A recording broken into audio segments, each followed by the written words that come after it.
Hey listeners, this is LSAT, and you're listening to your host, The Key, today. And I am delivering that story about my LSAT journey in more detail than the other one. That other one was more about my law school experience, and just I shortened it to fit it into the episode. But I'm going to go in detail, but I am going to give a little bit of a backstory of things I didn't say before.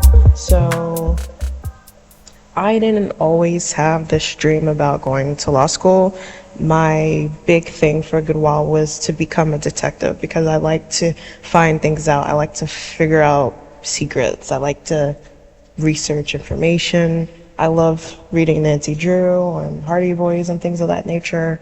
So that was actually what I was interested in for. I actually kind of wanted to be everything, literally. Like, people would ask, and it's just like, I want to do doctor, I want to be a dentist, I want to be a teacher, I want to do this, that. So much things that you could possibly do. So I didn't really have like a one track thing, but a lot of the times I was mostly interested in becoming a detective. All right, so fast forward, when I go to school, I actually did criminal justice before I decided to do English. I went through, I think it was 2 major changes. I did criminal justice, and then after a while I decided that I would do communications. And then after doing communications, I ended up doing English. And I already had built up credits because of the foundation requirements to do criminal justice, and then also communication had some overlapping courses. So any additional classes that I had, they were basically added to my electives, or my communications could count as English. I just had to let them know that I wanted that to be done. But they were dual classes, like they were labeled communication but also had an English variant. So I didn't even want to necessarily do an upper level degree. I was barely getting through the bachelor's as it was. Just like the rough parts of the school year and teachers and the crazy stuff that would happen every now and again. Like, I remember helping this one student one time with an assignment.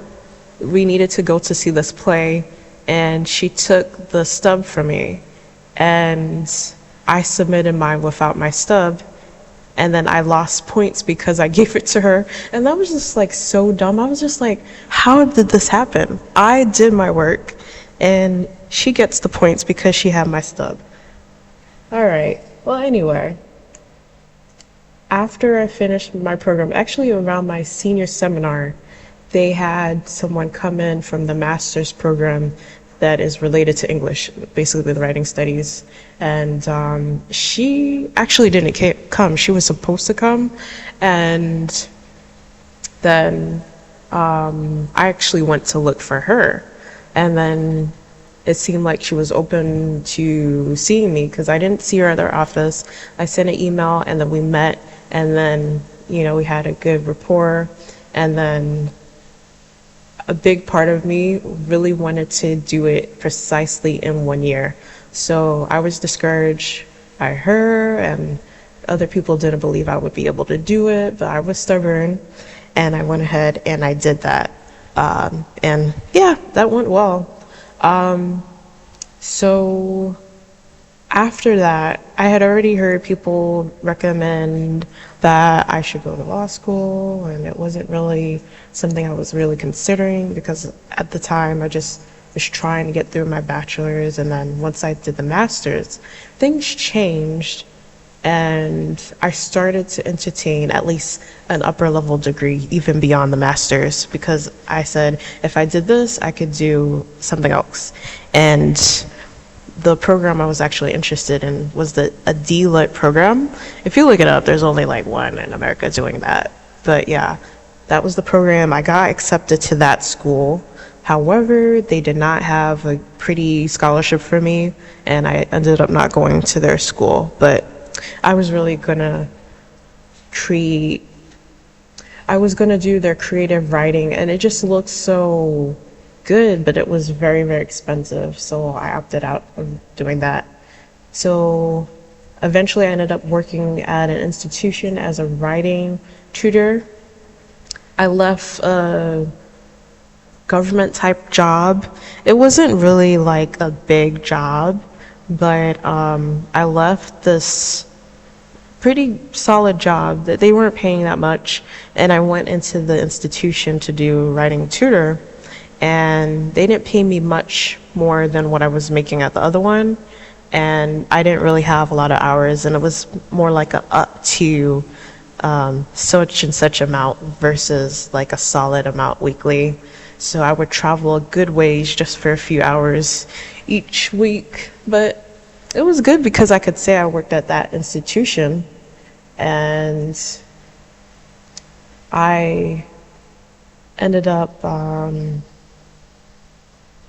at the end of that first semester there, I realized I don't know if I can continue doing this. I felt like I was barely surviving economically, and I needed to do something about it because I could not see my future as the same. And there was actually this salary estimator, and it had like how much your salary is supposed to increase on the wall of where I would work. And I saw like the bachelor's degree and the amount we're supposed to be making versus like a master's degree, which was what I had. And I was just like, wow, I'm nowhere near this amount. This is ridiculous.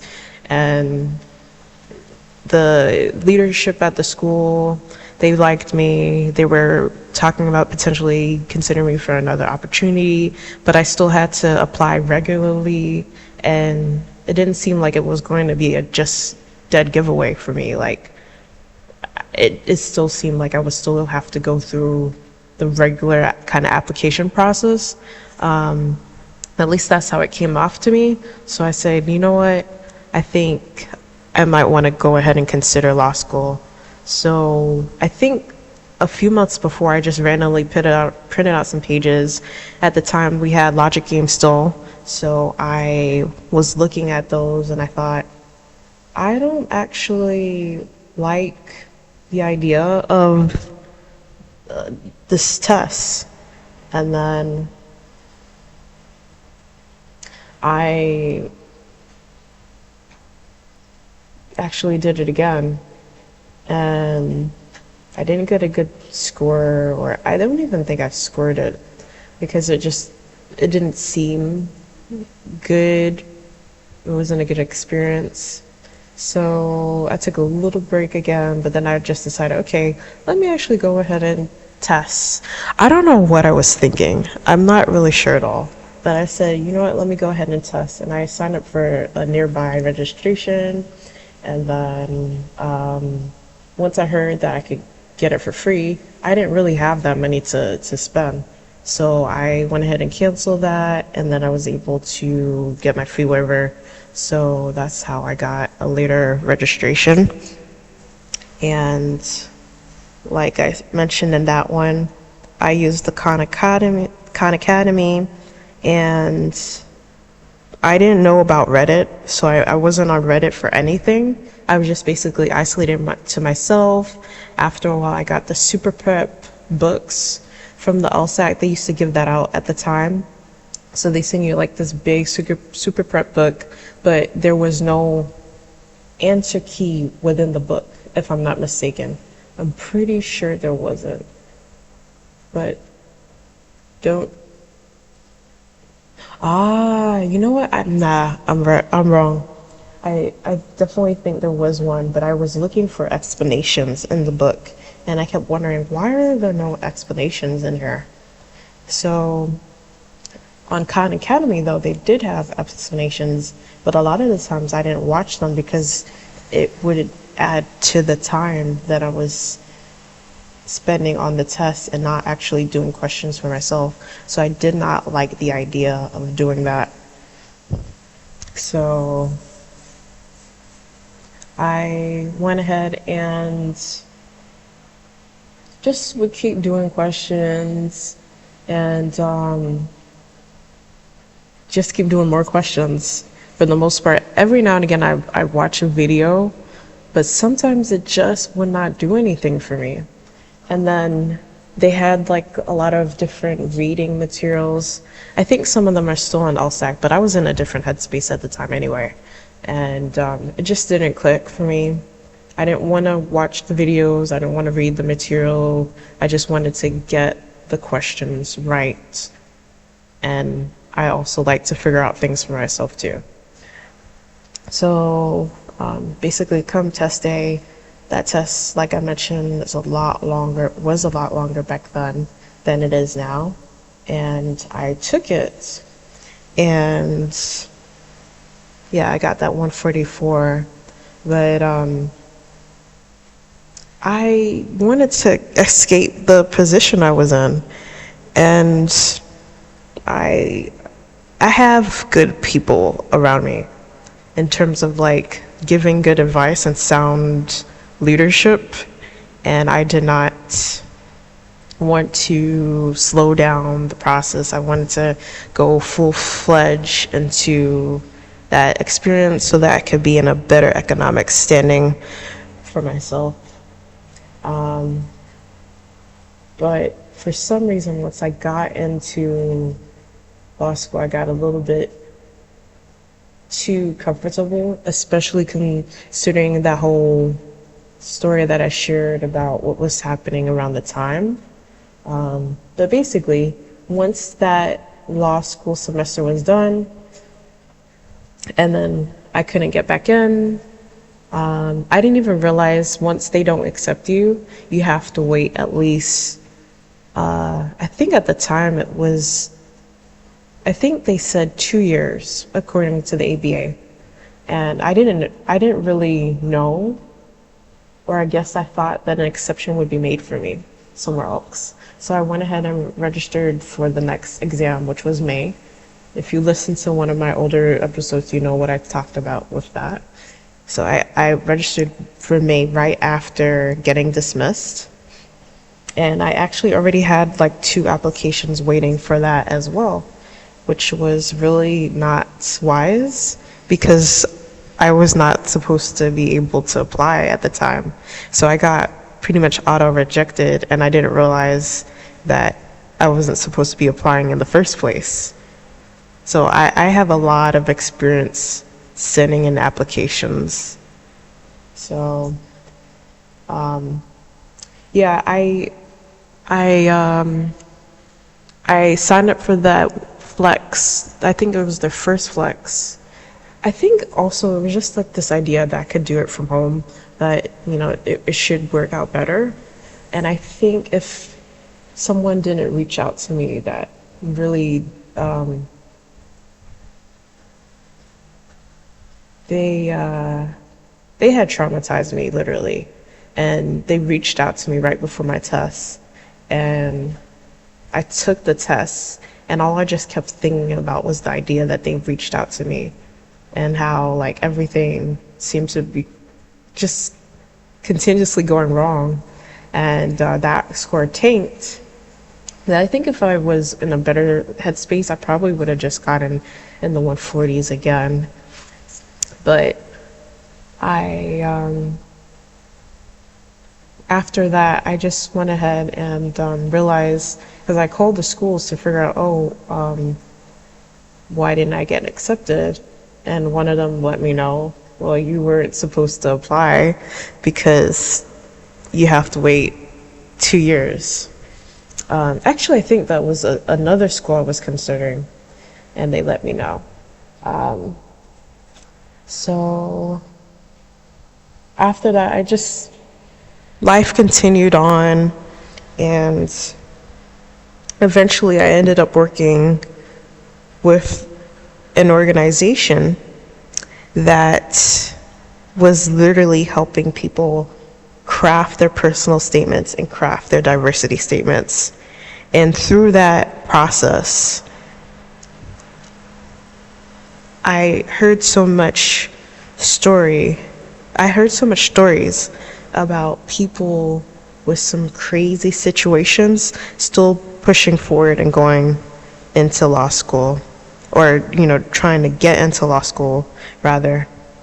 And I was like, if they're going through all of that, that means that I should not let the setback stop me from continuing forward and trying again. So I did another kind of quick registration. I went back on Khan Academy, kind of a little bit more seriously, but still not the best. And I had, man, okay, yeah, I got 1 point lower than the previous good score, at least compared to that random May score. So I had a 144 before, then unfortunately the May tanked me down to 120 something. And then that January 2023 score was a 143. And then I actually didn't apply back to law school. I just thought about it and I was like, maybe I'm not actually supposed to do this after all. What was I thinking? You're fooling yourself thinking that you should go to law school. Like, it ended for a reason. That was kind of my mindset. And I think too, one of the things that happened during the time that I was away from doing LSAC stuff is just like I applied to as much opportunities on a financial aspect, but then also because I felt like the sting of that rejection and kind of not being able to seemingly get back into the space at the time frame that I wanted to. So once that score came back, I kind of paused and I didn't study at all. Then for some reason I ended up on Reddit. I'm not sure why. And I looked up, or no, someone mentioned that if you have a fee waiver, there was this particular company. I'm not naming companies, other than like maybe when I feel like companies that I've worked for, or just, general LSAC. Yeah, but I'm not going to, at least right now, I'm not going to advocate for any LSAC prep company. So yeah, one of these mainstream platforms was being advertised as like, if you have a fee waiver, consider this one. And actually one of my classmates from the law school, or she was more like a 2L at the time when I first went in, and she somehow, I think I told her that I'm thinking about taking the test again. It's so good, like, we were still talking at the time, and she was supportive. She was like, maybe you want to consider this prep company. And I was like, I saw it before, but I've never really looked into it. So it was the same one that I saw posted on Reddit. So I was like, okay, let me go ahead and reactivate an account so that I can check out the site. So I went on, they had live version classes. There's a good amount of different places that have live classes, but they have they had live classes, and most of the platform could also just be like you could more independently study, do your questions using what the site had to offer you. So it was not too much different from Khan Academy. So the only thing that was different was those group environment setups. And I think the first time I went on there, I did not deliberately go into those meetings. And I think that was a smarter decision at that point too. But so I decide to go. I go to the classes after I was approved to be able to benefit from one of the particular offerings that they had in terms of not having to pay as much as other people for one of their features. And the first particular, oh my God, I don't even know how to describe this because I'm really trying not to give away too much details about this place.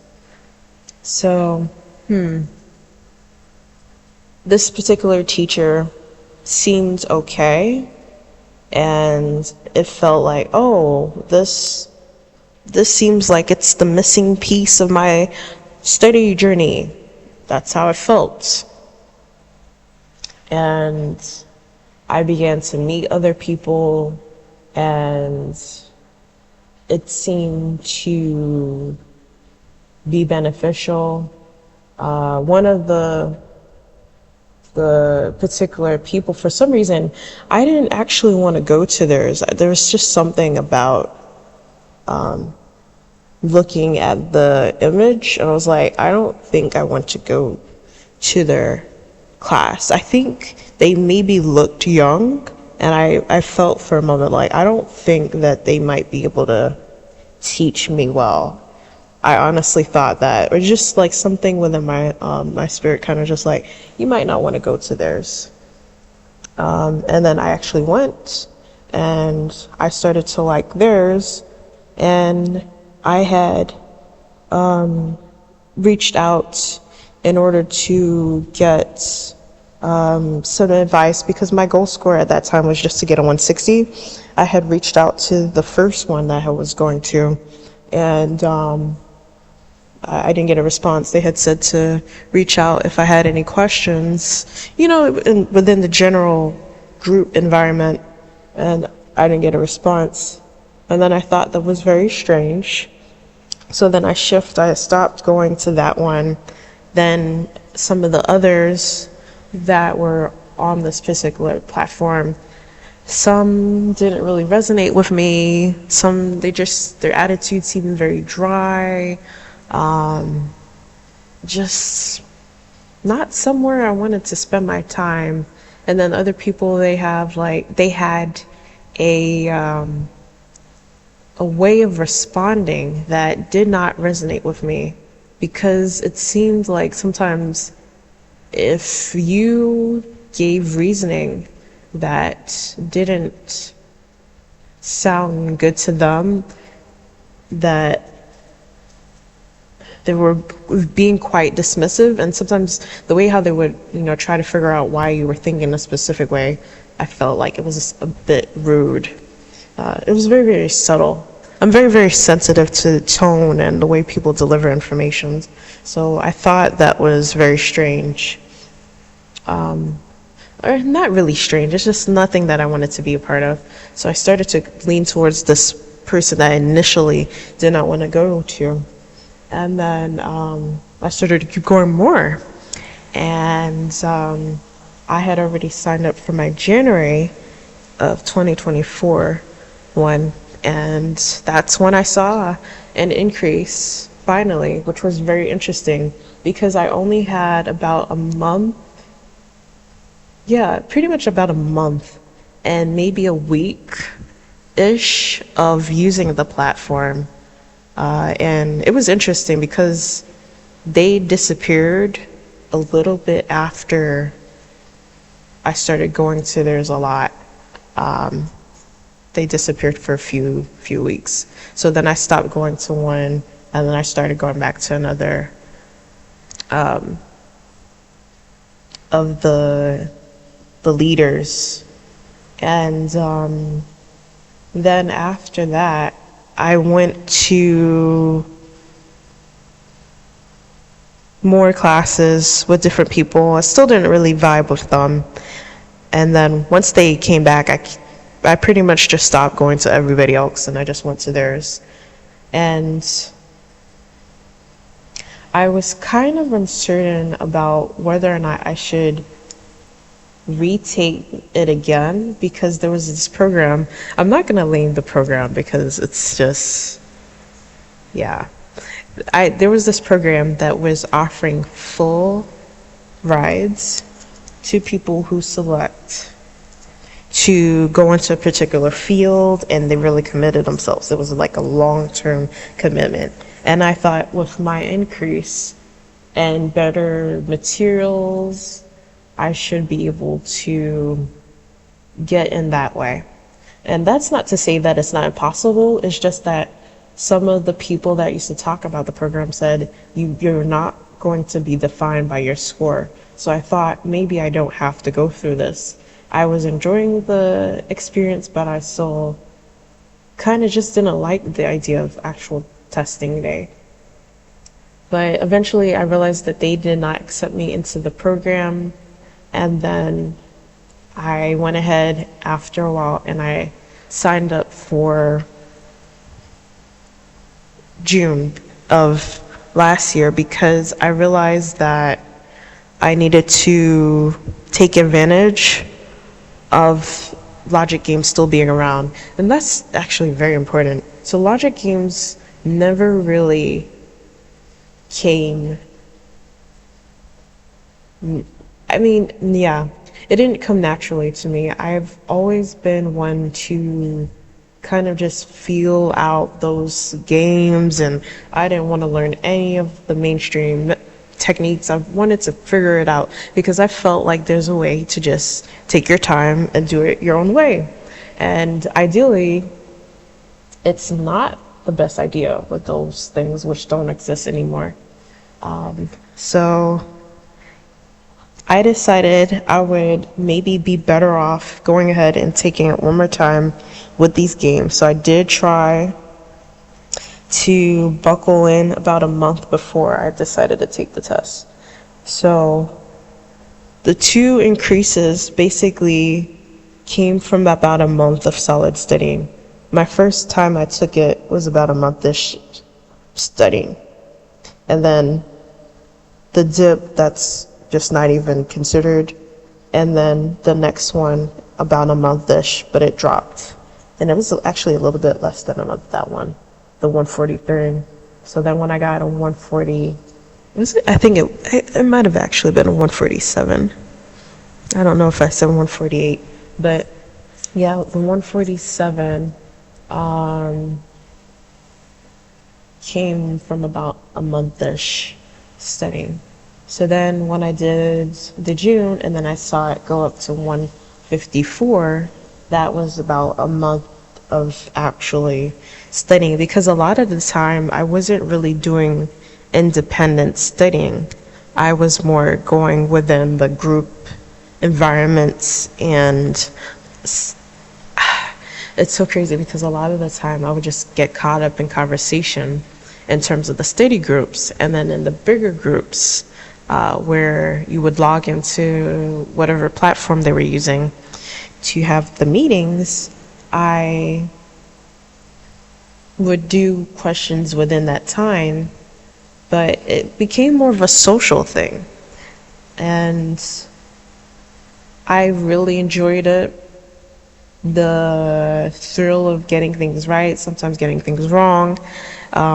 It became less and less about just going to law school. It became less and less about just passing, just excelling on the LSAT. It became more like, I'm a part of this community and I know these different types of people around and I'm having a great time.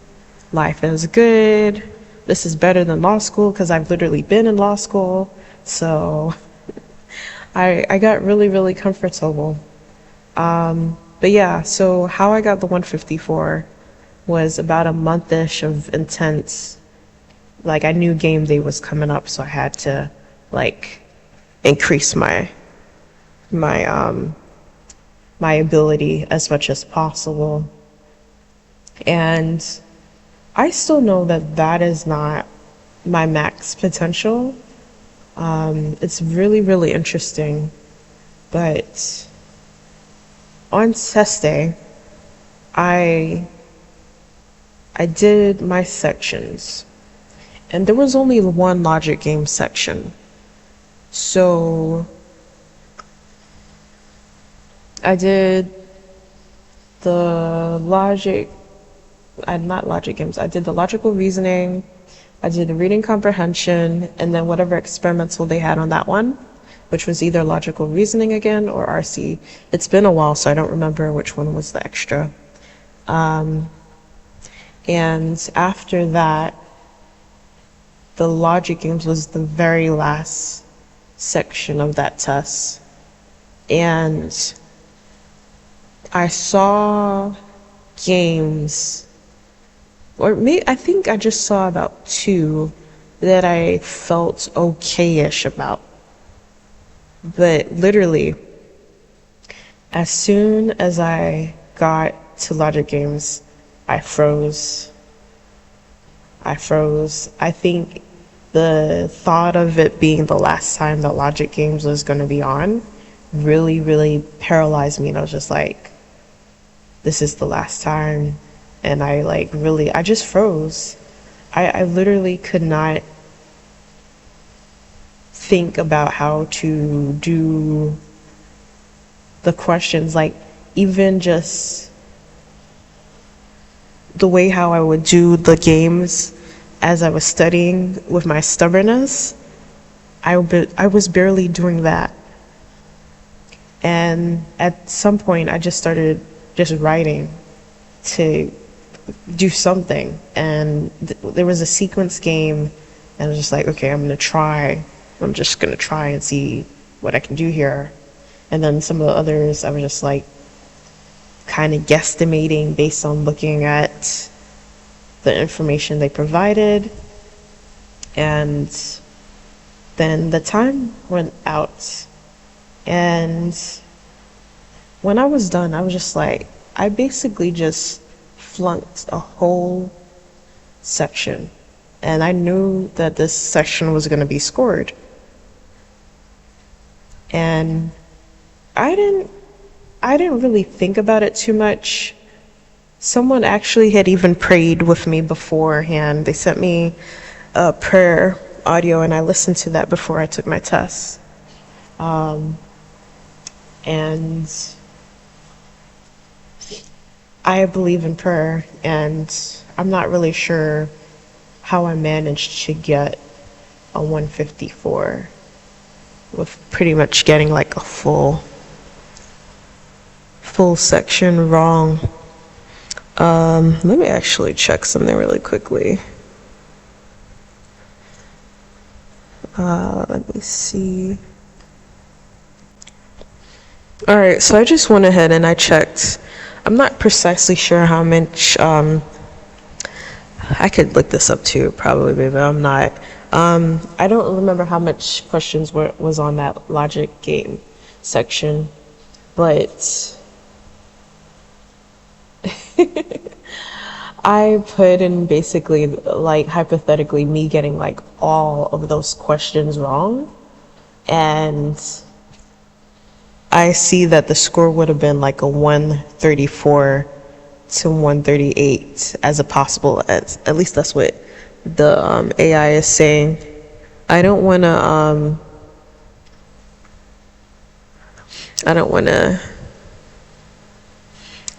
to just quote this verbatim, but basically it's saying if you miss 26 questions, you could get about a 134 and 138.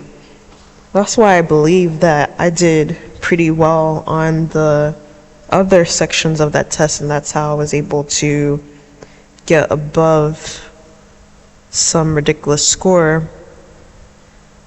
But yeah.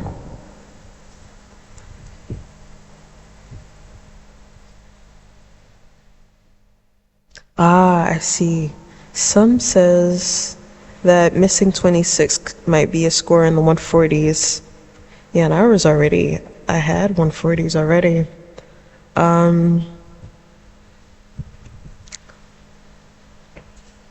But yeah, you have to be doing pretty well on the others to be able to get through and get a good score that's above average, because my I thought it said 54 percentile before, but it now says 52nd or 52 percentile.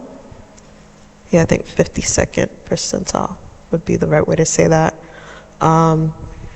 So it's good. It's nice that I'm above average, and not just average. I mean, like, in new administrations, things are changing, and it might go up, it might go down in terms of where the number itself falls in comparison to other people. But within that particular administration, I did better than 52% of those test takers, even with me blinking out on a full logic game section. Because I don't really understand, like, you really need to make sure that you have everything set up right, otherwise you can lose crazy points just by not paying attention right. So I know I lost a lot of points on that logic game section, so I had to be able to pull through on the rest, otherwise that score would have been lower. I'm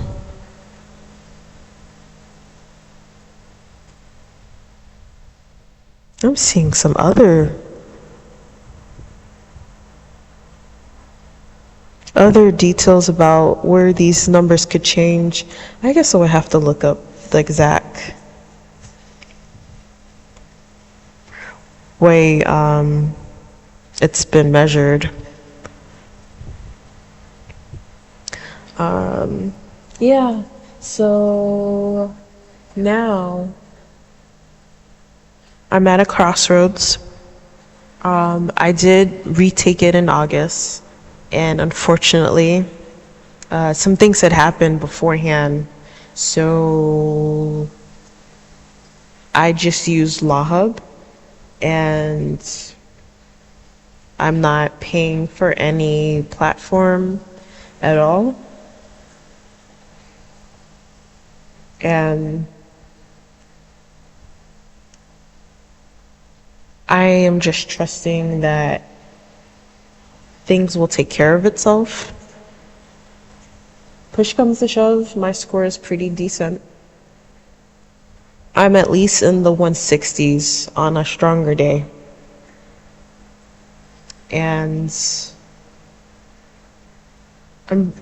I can get through reading comprehension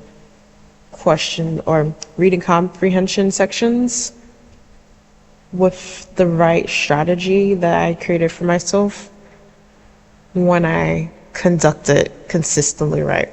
But sometimes there are some RC passages that could be a little bit trickier than others. That's my belief. But yeah, that is a long story. But my journey is basically, with the LSAT, is about to come to close. Because I ended up in the Guided Plus program, and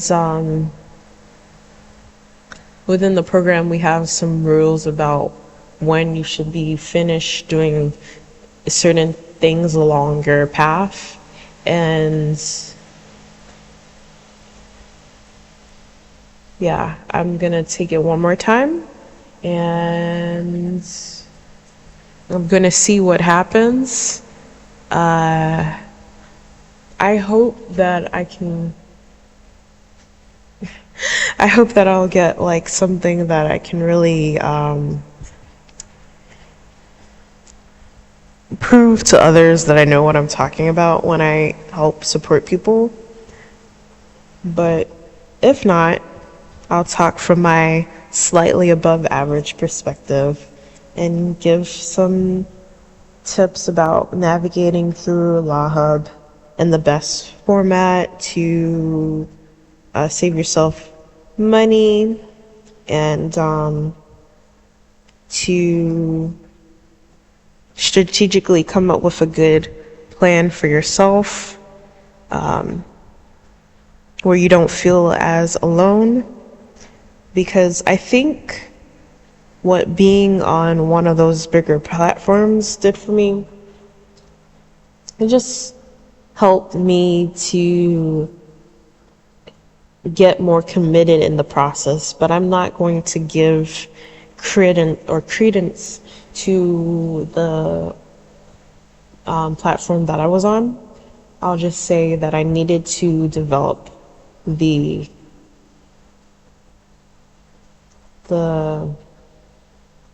dedication, the focus, and become obsessed with the LSAT. Yeah, I think that's a good way to close this off. I've just been, I feel like I've been rambling, but yeah, I have currently topped out at a 154, but I hope that I'll be able to update with something better.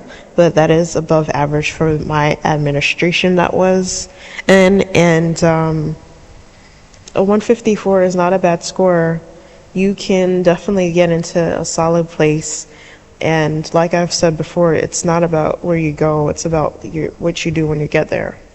And of course, you do want to make sure you're looking at those bar passage rates. If you haven't watched already, go and check out my law school transparency video, because that site is really beneficial. But you want to maximize your score as you can for your own timeline and your situation. Don't rush anything, but do things strategically and make educated decisions about where you apply. Because I have some things about the admissions process based on what I've experienced to be able to help you guys understand about that. So, oh my God, there was one more thing I wanted to say about, oh yeah, so law school transparency, super important. Maximize your score, watch the bar passage rates, check out the conditional scholarships if they have. You know, you don't want those ideally. And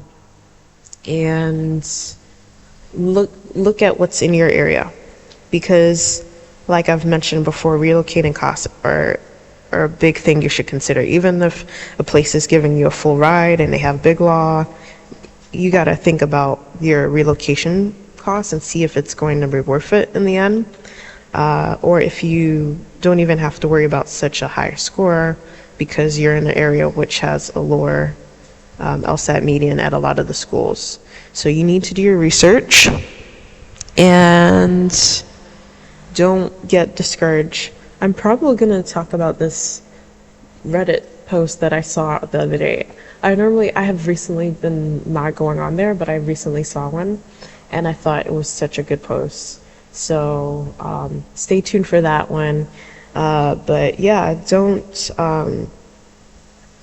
worry if you end up stopping your journey at a place where a lot of people say you've got more in you, and why aren't you doing that? If you know that in your case it's going to end there, it's all right.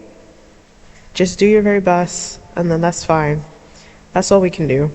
All right, guys, have a great rest of your day and keep up the good work as far as achieving your goals.